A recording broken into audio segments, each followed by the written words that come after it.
All right, here is a great example of what Mia Academy looks like.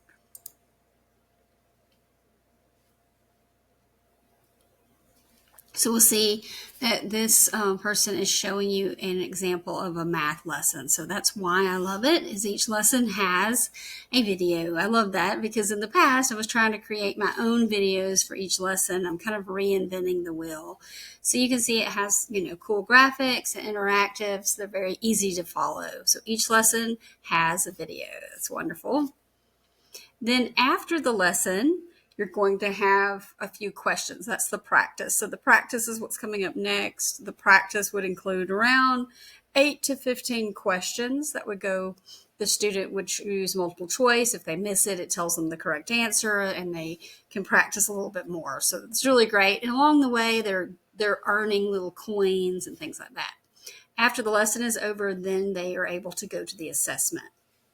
What else is great about Mia Academy is you can't fast forward through the videos, and you also have to finish the practice before going to the test. Also, each lesson has a PDF that goes along with it. So here is an example of the PDF. These are just printouts that the parent can work with the child at home, or the child can work independently. These PDFs can be printed off in a workbook form from Amazon, but for all of my students, I'll be providing your workbooks for you, so you don't have to worry about that. All right, so that's an example of that. Now let's look over here. I have, of course, created an account for myself, an account for my son, just so I can look over how everything is laid out. So you can see here for language arts, I have my son Lucas's reading comprehension. So he's only going to work on reading on Fridays. So that is something I will, work with you to decide which days do you want things set up. Maybe your child needs a little bit more practice in reading, so they may need to have 2 days a week.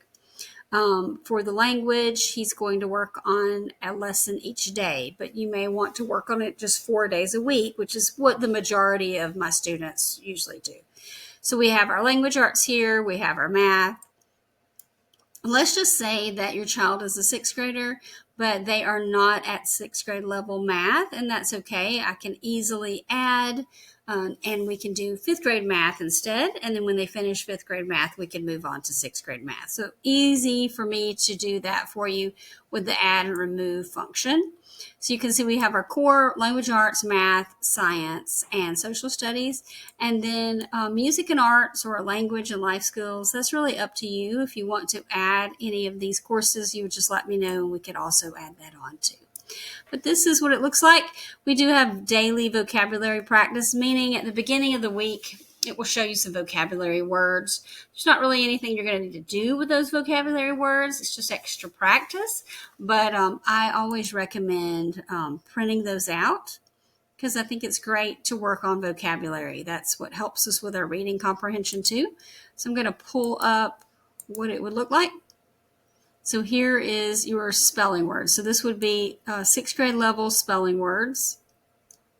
And what I would recommend to parents is it really depends on the student, but maybe cut out 5. So maybe cut right here across, and then I would post it on their mirror in the bathroom or somewhere in the house, maybe on the refrigerator, where they're going to see those words all week long. And then at the end of the week, you can remove that list and put up a new 5 words. So it really depends on the student, but normally 5 to 10 words a week is what I would recommend. So there's just an example of what Mia Academy looks like. There is an attendance function, there's reports and a grade book. And so again, I'll be doing all that planning for you. You don't have to worry about it. I will be providing grades, a report card. And then what's also great is the scope and sequence. And that's what, as a teacher and as a mom, I'm looking at. I want to make sure that your child covers all of the grade level standards. And so I'll be checking those. And then if there's a standard they're struggling on, I can go into a Mia and make the assignment come back again so they have more practice. Or maybe there's something that they really excel at. They don't need to be wasting time on it. And so I can remove those. And so that's what's really great about Mia Academy, is I have the ability to change the function of it. So let me know if you have any questions. They are a lot of great videos on YouTube. Calm in the Chaos is a really great homeschool mom that reviews Mia Academy and shows examples. So definitely check her out on YouTube if you like. All right. Thank you so much.